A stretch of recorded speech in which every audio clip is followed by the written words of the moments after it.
ਵਾਹਿਗੁਰੂ ਜੀ ਕਾ ਖਾਲਸਾ ਵਾਹਿਗੁਰੂ ਜੀ ਕੀ ਫਤਿਹ। Welcome back students in social science class. I am Harjeet Singh. Today we will continue read our first chapter of geography, resources and development, and in today's video we discuss the topic development of resources, resource planning in India, conservation of resources, land resources and land utilization, and further we discuss land degradation and conservation measures. So let's start our lesson with the topic development of resources. Development of resources meaning resources the Vikas. So here the first point is resources are vital for human survival as well as for maintaining the quality of life. ਇੱਥੇ explain ਕੀਤਾ ਗਿਆ ਹੈ ਕਿ resources human being ਦੀ existence ਹੋਂਦ ਅਤੇ ਕੁਆਲਿਟੀਫੁਲ life ਇੱਕ ਗੁਣਵੱਤਾ ਵਾਲੀ ਜ਼ਿੰਦਗੀ ਬਤੀਤ ਕਰਨ ਵਾਸਤੇ ਬਹੁਤ ਜ਼ਿਆਦਾ ਜ਼ਰੂਰੀ ਨੇ, ਕਿਉਂਕਿ ਜੇਕਰ ਰਿਸੋਰਸਿਸ ਨਾ ਹੋਣਗੇ ਤਾਂ ਅਸੀਂ ਆਪਣੀਆਂ ਨੀਡਸ ਜਿਹੜੀਆਂ ਉਹ ਕੇਟਰ ਨਹੀਂ ਕਰ ਸਕਾਂਗੇ, ਪੂਰੀਆਂ ਨਹੀਂ ਕਰ ਸਕਦੇ, ਔਰ ਜਿੰਨਾ ਚਿਰ ਸਾਡੀਆਂ ਨੀਡਸ ਪੂਰੀਆਂ ਨਹੀਂ ਹੁੰਦੀਆਂ ਅਸੀਂ ਆਪਣੀ ਲਾਈਫ ਦੇ ਵਿੱਚ ਕੁਆਲਿਟੀ ਨਹੀਂ ਲੈ ਕੇ ਆ ਸਕਦੇ। ਸੈਕੰਡ ਪੁਆਇੰਟ ਵਿੱਚ ਐਕਸਪਲੇਨ ਕੀਤਾ ਗਿਆ ਹੈ ਕਿ ਰਿਸੋਰਸਿਸ ਨੂੰ ਨੇਚਰ ਦਾ ਇੱਕ ਫ੍ਰੀ ਗਿਫਟ ਸਮਝਦੇ ਹੋਏ ਹਿਊਮਨ ਬੀਇੰਗ ਵੱਲੋਂ ਇਸ ਦੀ ਇਨਡਿਸਕ੍ਰਿਮਨੇਟਲੀ ਵੇ ਮਤਲਬ ਪੱਖਪਾਤ ਰਵੱਈਏ ਦੇ ਤਰੀਕੇ ਦੇ ਨਾਲ ਵਰਤੋਂ ਕੀਤੀ ਗਈ, ਜਿਸ ਕਰਕੇ ਕਈ ਤਰ੍ਹਾਂ ਦੀਆਂ ਪ੍ਰੋਬਲਮਸ ਜਿਹੜੀਆਂ ਪੈਦਾ ਹੋ ਗਈਆਂ। ਪ੍ਰੋਬਲਮਸ ਕਿਹੜੀਆਂ ਪੈਦਾ ਹੋਈਆਂ? ਫਸਟ ਪ੍ਰੋਬਲਮ ਮੈਨੀ ਰਿਸੋਰਸਿਸ ਗੋਟ ਡਿਪਲੀਟਡ, ਕਿ ਬਹੁਤ ਸਾਰੇ ਰਿਸੋਰਸਿਸ ਜਿਹੜੇ ਉਹਨਾਂ ਦਾ ਪਤਨ ਹੋ ਗਿਆ, ਉਹ ਰਿਸੋਰਸਿਸ ਖਤਮ ਹੋ ਗਏ। Example forest, as we know that forest give us lot of things like timber, medicinal herbs, flowers and fruits. So instead of fulfill their needs, human beings become greedy and continue to cut the forest. So now the only 29% part of the earth is covered with forest. Second point ਵਿੱਚ explain ਕੀਤਾ ਗਿਆ ਹੈ ਕਿ nature ਵੱਲੋਂ ਜੋ resources ਦਿੱਤੇ ਗਏ ਸਨ ਇਹਨਾਂ ਦੀ ਇਕੁਅਲ ਡਿਸਟ੍ਰੀਬਿਊਸ਼ਨ ਨਹੀਂ ਕੀਤੀ ਗਈ, ਐਂਡ ਇਹ ਰਿਸੋਰਸਿਸ ਸੁਸਾਇਟੀ ਦੇ ਕੁਝ ਇੰਡੀਵਿਜੂਅਲਸ ਦੇ ਹੱਥਾਂ ਵਿੱਚ ਆ ਗਏ, ਜਿਸ ਨਾਲ ਸੁਸਾਇਟੀ ਜਿਹੜਾ 2 ਪਾਰਟਸ ਵਿੱਚ ਡਿਵਾਈਡ ਹੋ ਗਈ, ਰਿਚ ਐਂਡ ਪੂਅਰ। ਸੁਸਾਇਟੀ ਵਿੱਚ ਜੋ ਇੰਡੀਵਿਜੂਅਲ ਕੋਲ ਰਿਸੋਰਸਿਸ ਆ ਗਏ ਉਹਨਾਂ ਨੇ ਇਹਨਾਂ ਰਿਸੋਰਸਿਸ ਨੂੰ ਯੂਜ਼ ਕਰਕੇ ਆਪਣੀ ਡਿਵੈਲਪਮੈਂਟ ਕਰ ਲਈ, ਵਿਕਾਸ ਕਰ ਲਿਆ ਅਤੇ ਉਹ ਅਮੀਰ ਹੋ ਗਏ, ਰਿਚ ਹੋ ਗਏ। ਬਟ ਸੁਸਾਇਟੀ ਵਿੱਚ ਜੋ ਪੀਪਲ ਨੂੰ ਰਿਸੋਰਸਿਸ ਪ੍ਰਾਪਤ ਨਾ ਹੋਏ ਉਹ ਆਪਣੀ ਡਿਵੈਲਪਮੈਂਟ ਨਾ ਕਰ ਸਕੇ। ਥਰਡ ਪੁਆਇੰਟ ਵਿੱਚ ਐਕਸਪਲੇਨ ਕੀਤਾ ਗਿਆ ਹੈ ਕਿ ਇਹਨਾਂ ਪ੍ਰੋਬਲਮ ਤੋਂ ਇਲਾਵਾ ਰਿਸੋਰਸਿਸ ਦੀ ਇਨਡਿਸਕ੍ਰਿਮਨੇਸ਼ਨ ਵੇ ਦੇ ਨਾਲ ਯੂਜ਼ ਕਰਨ ਦਾ ਕਰਕੇ ਗਲੋਬਲ ਵਾਰਮਿੰਗ, ਓਜ਼ੋਨ ਲੇਅਰ ਦਾ ਪਤਨ ਅਤੇ ਐਨਵਾਇਰਨਮੈਂਟ ਦੇ ਪਤਨ ਵਰਗੀਆਂ ਕਈ ਤਰ੍ਹਾਂ ਦੀਆਂ ਸਮੱਸਿਆਵਾਂ ਦਾ ਸਾਹਮਣਾ ਕਰਨਾ ਪੈ ਰਿਹਾ ਹੈ। ਸੋ ਨੈਕਸਟ ਇਹਨਾਂ ਪ੍ਰੋਬਲਮ ਦਾ ਸਲਿਊਸ਼ਨ ਦੱਸਿਆ ਗਿਆ ਹੈ ਕਿ ਗਲੋਬਲ ਪੀਸ, ਵਿਸ਼ਵ ਸ਼ਾਂਤੀ ਅਤੇ ਲਾਈਫ ਵਿੱਚ ਕੁਆਲਿਟੀ ਲਿਆਉਣ ਵਾਸਤੇ ਇਹ ਜ਼ਰੂਰੀ ਹੈ ਕਿ ਸਾਰੇ ਰਿਸੋਰਸਿਸ ਦੀ ਇੱਕ ਬਰਾਬਰ ਵੰਡ ਕੀਤੀ ਜਾਵੇ। ਰਿਸੋਰਸਿਸ ਦੇ ਉੱਪਰ ਕੁਝ ਕੁ ਪੀਪਲ ਦਾ ਇੰਡੀਵਿਜੂਅਲ ਦਾ ਰਾਈਟ ਨਾ ਹੋਵੇ, ਸਾਰੇ ਪੀਪਲ ਦਾ ਇਕੁਅਲ ਰਾਈਟ ਹੋਵੇ। ਸੈਕੰਡ ਪੁਆਇੰਟ ਵਿੱਚ ਐਕਸਪਲੇਨ ਕੀਤਾ ਗਿਆ ਹੈ ਕਿ ਜੋ ਫਸਟ ਪੁਆਇੰਟ ਦੀ ਰਿਕੁਆਇਰਮੈਂਟ ਹੈ ਉਸ ਨੂੰ ਰਿਸੋਰਸ ਪਲੈਨਿੰਗ ਦੇ ਨਾਲ ਅਚੀਵ ਕੀਤਾ ਜਾ ਸਕਦਾ ਹੈ।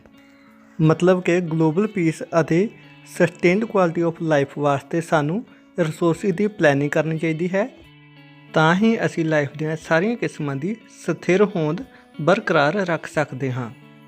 ਨੈਕਸਟ ਸਾਡੇ ਕੋਲ ਆ ਜਾਂਦਾ ਹੈ ਸਸਟੇਨੇਬਲ ਡਿਵੈਲਪਮੈਂਟ। ਸਸਟੇਨੇਬਲ ਜਾਂ ਸਰਟਨ ਡਿਵੈਲਪਮੈਂਟ ਮਤਲਬ ਸਥਿਰ ਵਿਕਾਸ ਜਾਂ ਕਹਿ ਸਕਦੇ ਹਾਂ ਟਿਕਾਊ ਵਿਕਾਸ।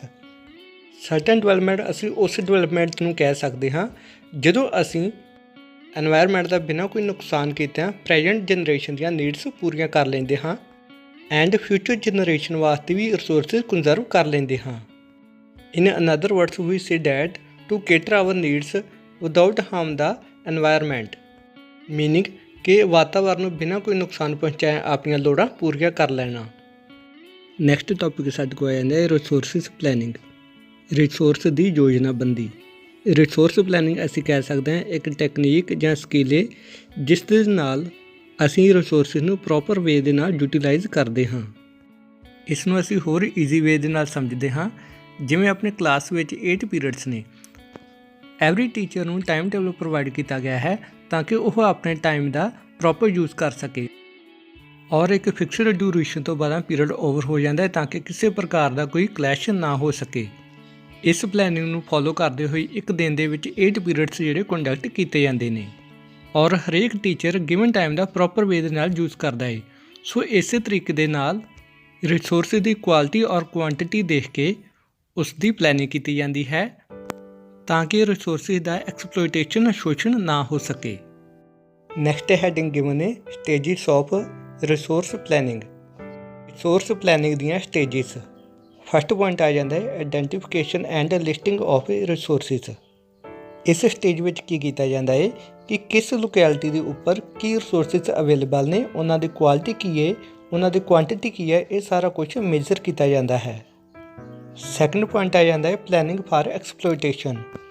ਇਸ ਸਟੇਜ ਵਿੱਚ ਕੁਆਲਿਟੀ ਔਰ ਕੁਆਂਟਿਟੀ ਜਾਣਨ ਤੋਂ ਬਾਅਦ ਰਿਸੋਰਸਿਸ ਨੂੰ ਕਿੰਨਾ ਅਸੀਂ ਯੂਜ਼ ਕਰਨਾ ਹੈ, ਕਿਸ ਵੇ ਦੇ ਨਾਲ ਜਾਂ ਕਿੰਨੇ ਸਮੇਂ ਤੱਕ ਇਹਨਾਂ ਨੂੰ ਯੂਜ਼ ਕਰਨਾ ਹੈ, ਉਹ ਸਾਰੀਆਂ ਚੀਜ਼ਾਂ ਨੂੰ ਫੋਲੋ ਕੀਤਾ ਜਾਂਦਾ ਹੈ।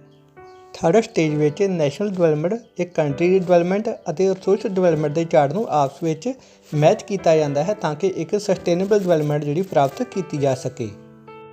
ਨੈਕਸਟ ਟੌਪਿਕ ਸਾਡੇ ਕੋਲ ਆ ਜਾਂਦਾ ਹੈ ਇੰਪੋਰਟੈਂਸ ਆਫ ਰਿਸੋਰਸ ਪਲੈਨਿੰਗ। ਮਤਲਬ ਕਿ ਰਿਸੋਰਸ ਪਲਾਨ ਦੀ ਜ਼ਰੂਰਤ ਕਿਉਂ ਹੈ, ਜਿੱਥੇ ਫਸਟ ਲਾਈਨ ਨੂੰ ਐਕਸਪਲੇਨ ਕੀਤਾ ਗਿਆ ਹੈ ਕਿ ਬੈਲੈਂਸ ਡਿਵੈਲਪਮੈਂਟ ਵਾਸਤੇ ਰਿਸੋਰਸ ਪਲੈਨਿੰਗ ਦੀ ਜ਼ਰੂਰਤ ਹੈ।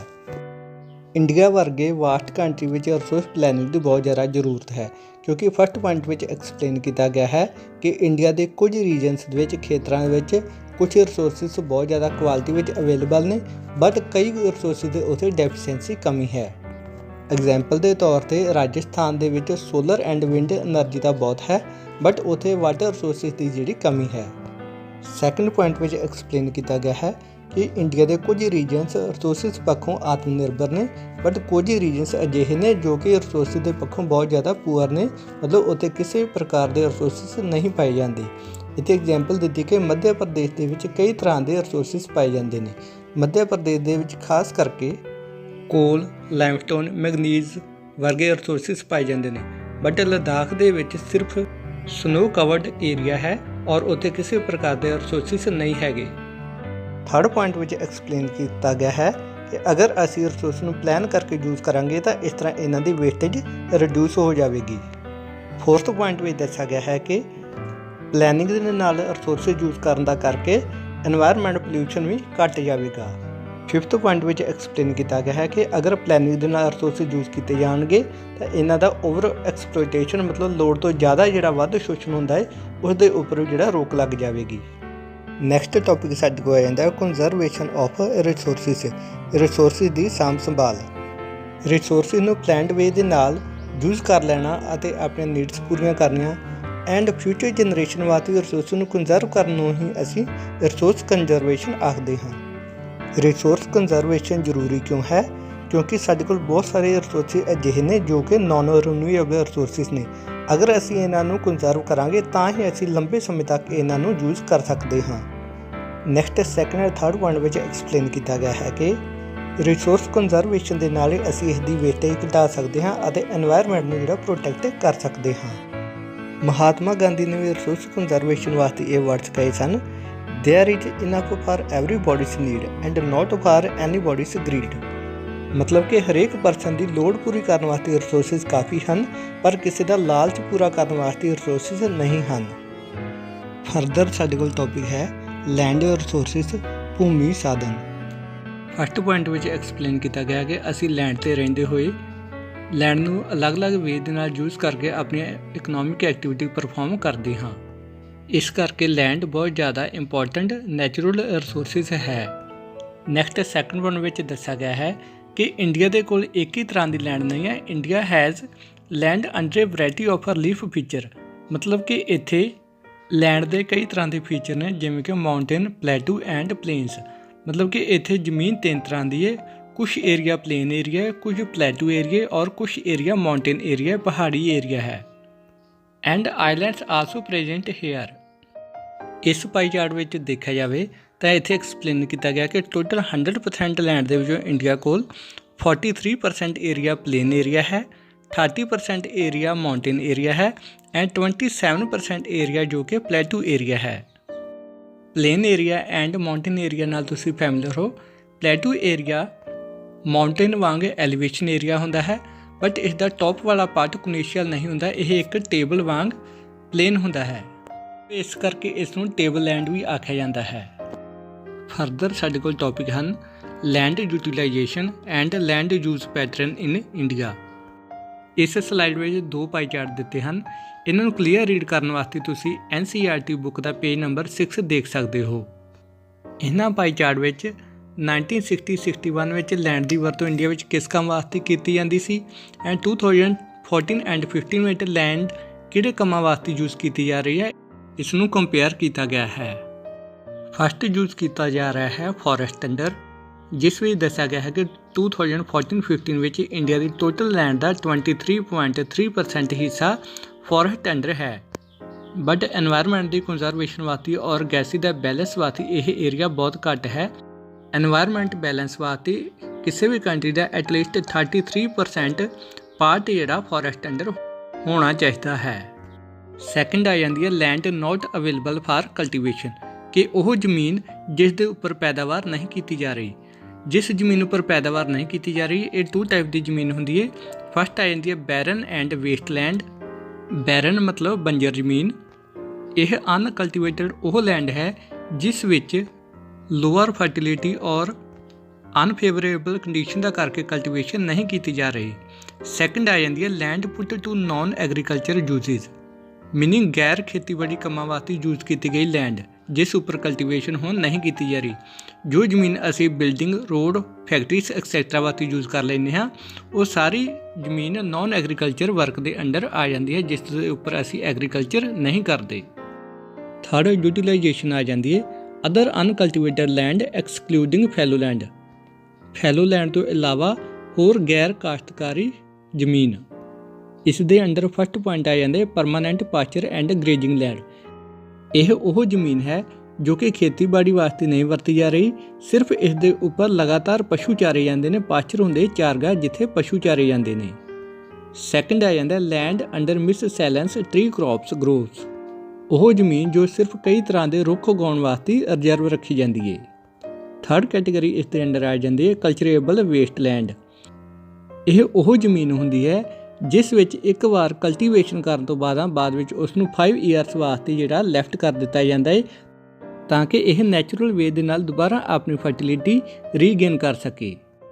ਫੋਰਥ ਯੂਟੀਲਾਈਜੇਸ਼ਨ ਕੀਤੀ ਜਾ ਰਹੀ ਹੈ ਫੈਲੋ ਲੈਂਡਸ। ਫੈਲੋ ਲੈਂਡ ਮਤਲਬ ਖਾਲੀ ਛੱਡੀ ਜ਼ਮੀਨ। ਇਸ ਦੀਆਂ 2 ਟਾਈਪਸ ਨੇ, current fellow land and other than current fellow land. Current fellow land ਉਹ ਜ਼ਮੀਨ ਹੁੰਦੀ ਹੈ ਜਿਸ ਨੂੰ ਫਰਟੀਲਿਟੀ ਰੀਗੇਨ ਕਰਨ ਵਾਸਤੇ ਇੱਕ ਸੀਜ਼ਨ ਵਾਸਤੇ ਜਾਂ 1 ਈਅਰ ਵਾਸਤੇ ਖਾਲੀ ਛੱਡਿਆ ਜਾਂਦਾ ਹੈ। ਸੈਕਿੰਡ ਅਦਰ ਦੈਨ ਕਰੰਟ ਫੈਲੋ ਲੈਂਡ ਉਹ ਜ਼ਮੀਨ ਹੈ ਜਿਸ ਨੂੰ ਘੱਟੋ ਘੱਟ 1 ਈਅਰ ਤੋਂ ਲੈ ਕੇ 5 ਈਅਰਸ ਤੱਕ ਕਲਟੀਵੇਸ਼ਨ ਤੋਂ ਬਿਨਾਂ ਰੱਖਿਆ ਜਾਂਦਾ ਹੈ। ਫਿਫਥ ਕੈਟੇਗਰੀ ਆ ਜਾਂਦੀ ਹੈ ਨੈਟ ਸ਼ੋਨ ਏਰੀਆ। ਇਹ ਐਕਚੁਅਲੀ ਉਹ ਏਰੀਆ ਹੁੰਦਾ ਹੈ ਜਿਸ ਨੂੰ ਬਿਨਾਂ ਲੈਫਟ ਕੀਤਾ ਅਸੀਂ ਕੰਟੀਨਿਊ ਇਸ ਦੇ ਉੱਪਰ ਕਲਟੀਵੇਸ਼ਨ ਕਰਦੇ ਰਹਿੰਦੇ ਹਾਂ, ਫਸਲਾਂ ਉਗਾਉਂਦੇ ਰਹਿੰਦੇ ਹਾਂ। ਨੈਕਸਟ ਟੌਪਿਕ ਹੈ ਲੈਂਡ ਡਿਗਰੀਡੇਸ਼ਨ, ਜ਼ਮੀਨ ਦਾ ਪਤਨ। ਲੈਂਡ ਦੇ ਨੈਚੁਰਲ ਫੀਚਰਸ ਵਿੱਚ ਕਿਸੇ ਤਰ੍ਹਾਂ ਦੀਆਂ ਚੇਂਜਿਸ ਨੂੰ ਅਸੀਂ ਲੈਂਡ ਡਿਗਰੀਡੇਸ਼ਨ ਆਖਦੇ ਹਾਂ। ਲੈਂਡ ਡਿਗਰੀਡੇਸ਼ਨ ਦੇ ਕਈ ਰੀਜ਼ਨਸ ਹੋ ਸਕਦੇ ਨੇ ਜੋ ਕਿ ਇੱਥੇ ਐਕਸਪਲੇਨ ਕੀਤੇ ਗਏ ਨੇ। ਫਸਟ ਪੁਆਇੰਟ ਵਿੱਚ ਦੱਸਿਆ ਗਿਆ ਹੈ ਕਿ ਕੰਟੀਨਿਊ ਵਿੰਡ ਫਲੋ ਦੇ ਨਾਲ ਐਂਡ ਵਾਟਰ ਫਲੋ ਦੇ ਨਾਲ ਲੈਂਡ ਡਿਗਰੇਡ ਹੁੰਦੀ ਹੈ। ਸੈਕੰਡ ਪੁਆਇੰਟ ਵਿੱਚ ਐਕਸਪਲੇਨ ਕੀਤਾ ਗਿਆ ਹੈ ਕਿ mining centres and industrial unit ਵੱਲੋਂ ਆਪਣੇ ਵੇਸਟੇਜ ਪਦਾਰਥ ਜ਼ਮੀਨ ਉੱਪਰ ਸੁੱਟਣ ਦੇ ਨਾਲ ਲੈਂਡ ਡਿਗਰੇਡ ਹੁੰਦੀ ਹੈ। ਮਾਈਨਿੰਗ ਮਤਲਬ ਜ਼ਮੀਨ ਦੀ ਖੁਦਾਈ ਕਰਕੇ ਜਿੱਥੋਂ ਮਿਨਰਲਸ ਬਾਹਰ ਕੱਢੇ ਜਾਂਦੇ ਨੇ। ਥਰਡ ਪੁਆਇੰਟ ਵਿੱਚ ਐਕਸਪਲੇਨ ਕੀਤਾ ਗਿਆ ਹੈ ਕਿ ਲੋੜ ਤੋਂ ਜ਼ਿਆਦਾ ਇਰੀਗੇਸ਼ਨ ਕਰਨ ਦੇ ਨਾਲ ਜ਼ਮੀਨ ਦੇ ਵਿੱਚ ਖਾਰਾਪਨ ਪੈਦਾ ਹੁੰਦਾ ਹੈ। ਫੋਰਥ ਕਾਜ਼ ਦੇ ਅਨੁਸਾਰ ਐਨੀਮਲਸ ਵੱਲੋਂ ਓਵਰ ਗ੍ਰੇਜ਼ਿੰਗ ਮਤਲਬ ਇੱਕ ਹੀ ਜ਼ਮੀਨ ਦੇ ਉੱਪਰ ਜ਼ਿਆਦਾ ਸਮੇਂ ਤੱਕ ਚਰਨ ਦੇ ਨਾਲ ਐਂਡ ਮੈਨ ਵੱਲੋਂ ਡੀਫੋਰੈਸਟੇਸ਼ਨ ਪ੍ਰੋਸੈਸ ਜੰਗਲਾਂ ਦੀ ਕਟਾਈ ਦੇ ਨਾਲ ਲੈਂਡ ਡਿਗਰੇਡ ਹੋ ਰਹੀ ਹੈ। ਫਿਫਥ ਰੀਜ਼ਨ ਹੈ ਕਿ ਇੰਡਸਟਰੀਅਲ ਯੂਨਿਟ ਫੈਕਟਰੀਆਂ ਤੋਂ ਨਿਕਲਣ ਵਾਲਾ ਕੈਮੀਕਲ ਮਿਕਸਡ ਪਾਣੀ ਜੋ ਲੈਂਡ ਦੇ ਉੱਪਰ ਆਉਂਦਾ ਹੈ ਤਾਂ ਇਹ ਵੀ ਇਸ ਨੂੰ ਡਿਗਰੇਡ ਕਰਦਾ ਹੈ। ਲਾਸਟ ਪੁਆਇੰਟ ਦੇ ਅਕੋਰਡਿੰਗ ਕੁਝ ਇੰਡਸਟਰੀਜ਼ ਜਿਵੇਂ cement industry, limestone industry, soapstone industry, shortcut ਦੇ ਵਿੱਚ ਅਸੀਂ ਕਹਿ ਸਕਦੇ ਹਾਂ ਕਿ ਜੋ ਇੰਡਸਟਰੀਜ਼ ਪੱਥਰ ਬਣਾਉਣ ਦਾ ਕੰਮ ਕਰਦੇ ਹਾਂ, ਮਤਲਬ ਜੋ ਪੱਥਰ ਅਸੀਂ ਘਰਾਂ ਦੇ ਵਿੱਚ ਯੂਜ਼ ਕਰਦੇ ਹਾਂ ਡੈਕੋਰੇਟਿਵ ਵਾਸਤੇ ਜਾਂ ਸੋਲਿਡ ਫਲੋਰ ਵਾਸਤੇ, ਤਾਂ ਅਜਿਹੀਆਂ ਇੰਡਸਟਰੀਆਂ ਵਿੱਚ ਜਦੋਂ ਇਹਨਾਂ ਸਟੋਨਸ ਦੇ ਉੱਪਰ ਵਰਕ ਕੀਤਾ ਜਾਂਦਾ ਹੈ ਤਾਂ ਇਹਨਾਂ ਦੇ ਫਰੈਗਮੈਂਟਸ ਆਸ-ਪਾਸ ਦੇ ਏਰੀਏ ਵਿੱਚ ਸਪਰੈਡ ਹੋ ਜਾਂਦੇ ਨੇ, ਜਿਸ ਕਰਕੇ ਫਿਰ ਇਹ ਆਸ-ਪਾਸ ਦੀ ਲੈਂਡ ਇਹਨਾਂ ਪੀਸਿਸ ਜਾਂ ਫਰੈਗਮੈਂਟਸ ਦੇ ਹੇਠਾਂ ਦੱਬੀ ਜਾਂਦੀ ਹੈ ਔਰ ਉਹ ਯੂਜ਼ਲੈਸ ਹੋ ਜਾਂਦੀ ਹੈ। ਨੈਕਸਟ ਟੌਪਿਕ ਹੈ ਲੈਂਡ ਕੰਜ਼ਰਵੇਸ਼ਨ ਮੇਜਰਸ। मीनिंग कि किन्ना प्रीकॉशन ਨੂੰ ਯੂਜ਼ ਕਰਕੇ ਅਸੀਂ ਲੈਂਡ ਡਿਗਰੇਡੇਸ਼ਨ ਤੋਂ ਬਚ ਸਕਦੇ ਹਾਂ। ਫਸਟ ਮੇਜਰ ਦੱਸਿਆ ਗਿਆ ਹੈ ਕਿ डिफोरेशन ਤੇ कंट्रोल करके मतलब जंगलों की कटाई ਤੇ रोक लगा के ओवरग्रेजिंग ਨੂੰ कंट्रोल करके एंड हिली एरिया ਵਿੱਚ ਟੈਰੇਸ फार्मिंग करके ਅਸੀਂ लैंड डिग्रेडेशन ਨੂੰ रोक सकते हाँ। सैकेंड पॉइंट ਵਿੱਚ एक्सप्लेन किया गया है कि preparation of shelter belt of plants मतलब कि अपनी लैंड के आस पास आले दुआले ਅਸੀਂ जेकर प्लांट्स लगा दईए तो इस दे नाल लैंड डिग्रेडेशन घट हो जाती है। एंड डेजर्ट एरिया ਵਿੱਚ लैंड डिग्रेडेशन ਨੂੰ घट करने वास्ते सानू थॉर्नी बुशिस लगा देनियां चाहिए मतलब कंडियालियां झाड़ियां लगाउणियां चाहिए ने। नैक्सट पॉइंट में दसा गया कि माइनिंग एक्टिविटी ते कंट्रोल करना चाहिए है और माइनिंग करने वास्ते न्यू टैक्नोलॉजी जी उसनू फॉलो करना चाहिए है क्योंकि माइनिंग लिए जो टैक्नोलॉजिकल न्यू टूल्स ने उन्हां विच माइनिंग तो होने वाले नुकसान नू घट करने वास्ते एफर्ट्स किए गए ने, अलग तौर पर टूल्स लगाए गए ने।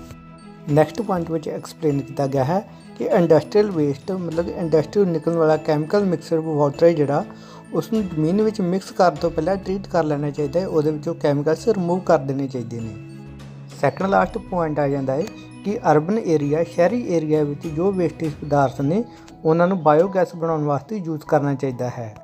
लास्ट पॉइंट है कि ओवर इरीगेशन को रोक देना चाहिए है और इरीगेशन करने वास्ते खेतों में या फसलों में पानी देने वास्ते न्यू जिहड़ियां टेक्निक्स ने उन्होंने फॉलो करना चाहिए है। न्यू इरीगेशन टेक्निक्स में असीं ड्रॉप इरीगेशन या स्प्रिंकल इरीगेशन मैथड यूज़ कर सकते हाँ।